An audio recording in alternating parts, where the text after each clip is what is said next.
combine with what was drawn to really bring them to life. I don't really know. I'd say, did Winry change me? I think playing her made me a better actress. Because there's some really difficult moments that she has in her experiences on My in the battery's show. been flashing. I don't know that like it made me go out and want to learn how to be a mechanic or anything like that. But I know I really love it. It's been flashing low battery for the past 16 minutes.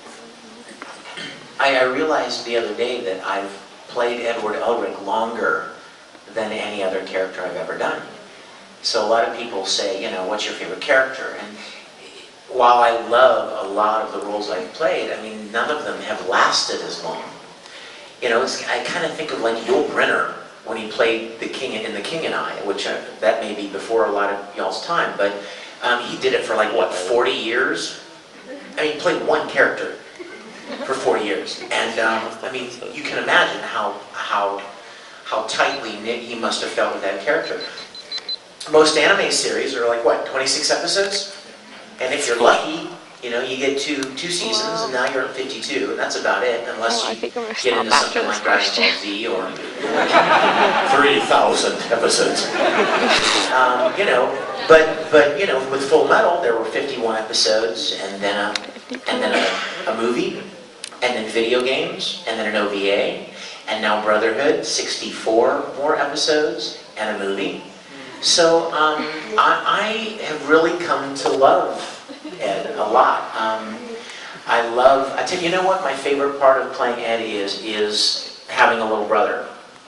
I'm an only child, and Aaron has heard this before because we've done a lot of events together, but I'm an only child, and I always imagine if I could have a sibling, I would not want an older sister, I would not want an older brother, and I would not want a younger sister. Ideally, I would want a younger brother.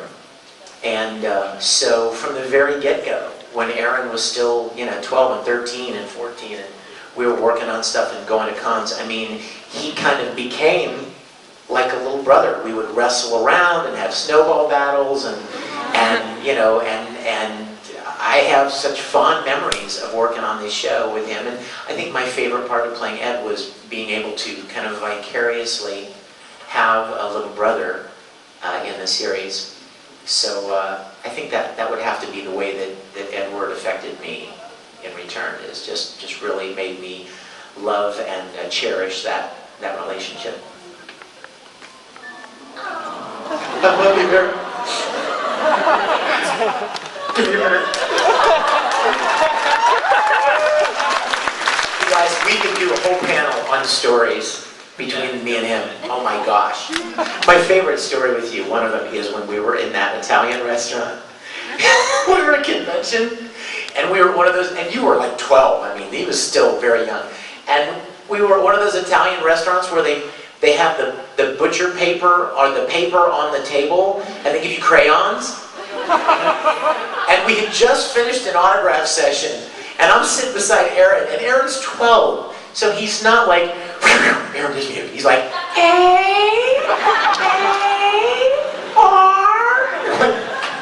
dude, you're killing me. It takes 4 minutes to sign one autograph. And so we went to dinner, and Aaron's like, teach me how to sign my autograph. And I'm like, so you do like this, do A, and then just really quick. Remember this? And he was practicing his autograph with crayons on the butcher paper. It was so adorable. I love it. That's one of my favorite memories. Oh, sure.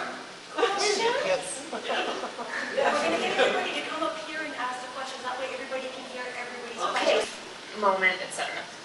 So yes, we absolutely listen to them, but we do not listen to them unless, in the case of Fullmetal, we go online and watch it because we just really want to know what happens. But in general, actors are not given like a disc to take home and say, here, watch the show so you know what's going on. We don't work that way at all.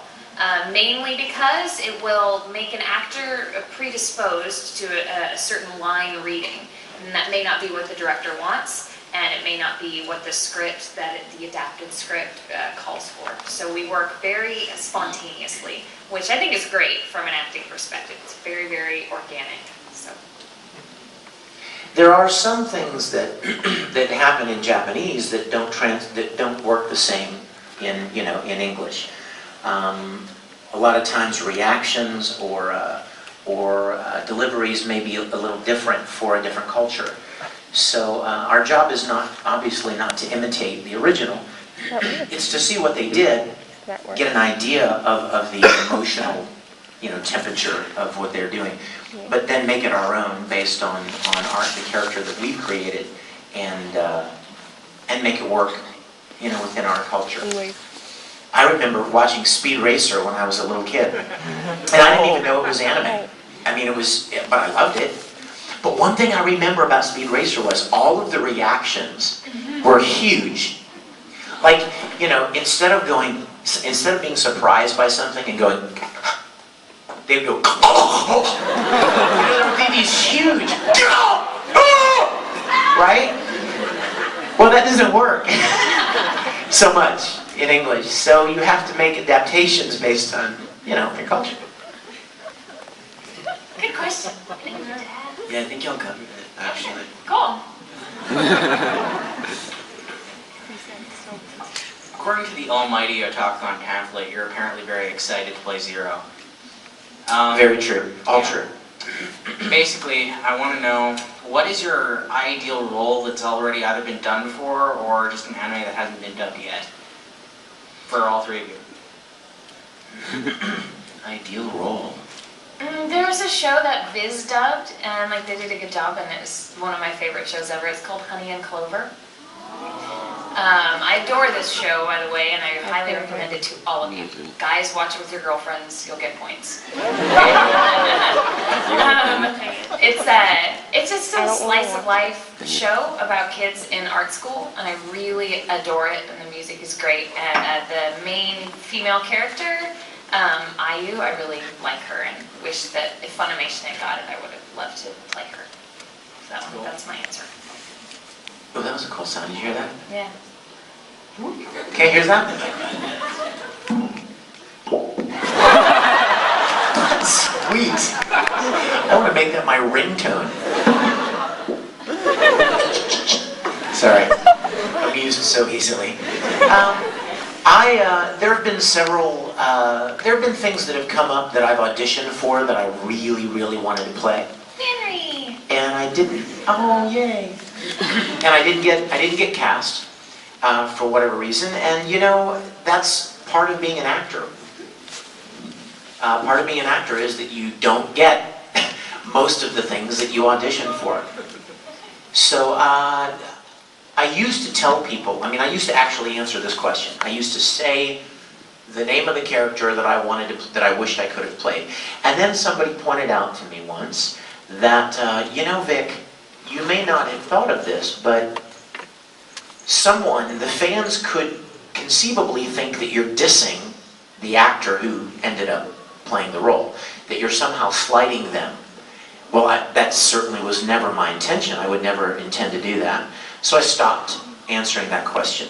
I stopped saying, I wish I could have played that character. It's wittery, I know. Yeah, it is. It's lust with a British accent.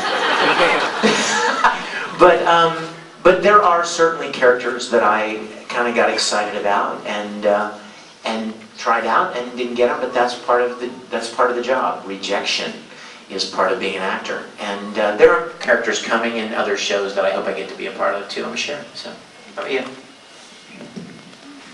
Do you hear that, by the way? Somebody's playing bagpipes. And they've got some skill. Oh, right. No good. Anime, okay. Yeah, well, what Vic says definitely applies. One time I wrote a movie when I was really bored, and the main character is this awesome guy. I had him all designed and everything. He had 2 desert eagles with blades and stuff. He's walking down the street in a cowboy duster and everything, and he gets killed in the beginning. Thanks, Aaron. Ruin the movie for me. He's killed like the first 5 minutes, and then he proceeds to narrate the entire movie. I was really excited about this movie for a while, and it could have been an anime, and I would have wanted to play him. So.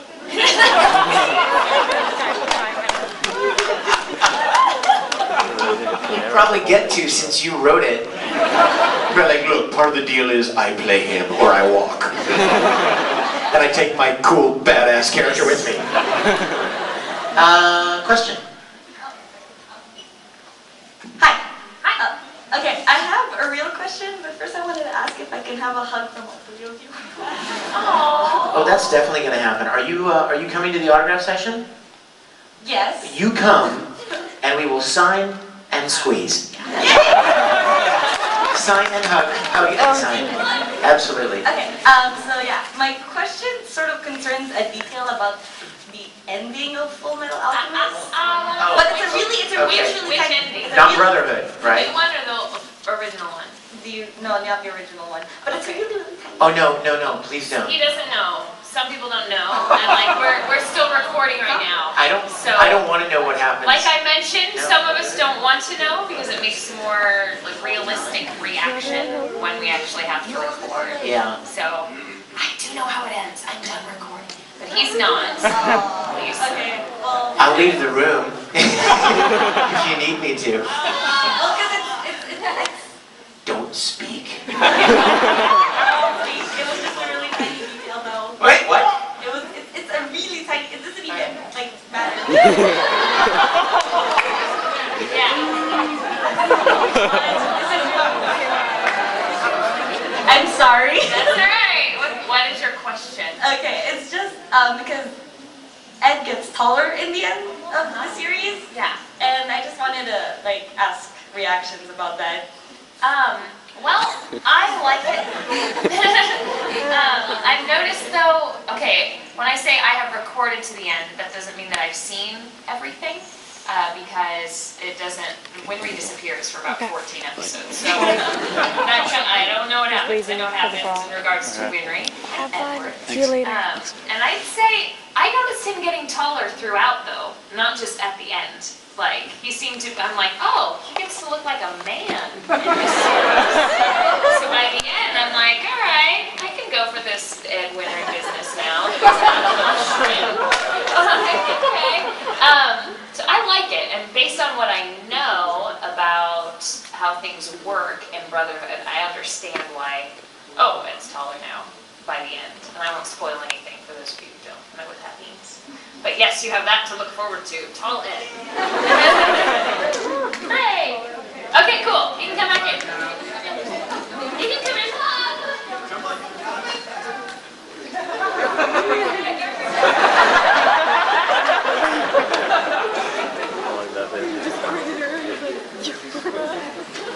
Cool. Next question. At the end of Brotherhood, did you? My question was, what your first reaction when you learn it, then you retake it, your role for Brotherhood? Aaron, it's your turn to leave the room. But I know that everyone do a little role, Oh, yeah. and I know who it is, but I won't spoil it. Oh, yeah. There's no way there would be any Full Metal without Aaron in it. Absolutely. How about you? In regards to Aaron, I know you're asking about me. Like you said, there would be no Full Metal without Aaron, and if it weren't for the way Aaron sounded in the first series, we wouldn't have Maxie, because she can sound just like him. So, like, if somebody else played Al the first time around, whoever played him the second time around would also sound different, unless they cast a woman from the beginning, who would just be it throughout. So, go Aaron. It's all because of Aaron that Maxie sounds the way she does, and the second half sounds the way it does. Okay, with that being said, yay! I was really excited, but I will say at first when I heard they were making a second series, I was like, oh, really? Because I'm like, are they gonna beat a dead horse? You know, I mean, it wasn't dead because there are fans that still love it and then we're still watching it. And they're in America, they were still re-airing the original series all the time on Cartoon Network. But I thought, like, this better be good, because if it's just like, la la, Fullmetal Alchemist, like silly, them running around, and I'm like, what is this gonna be about exactly?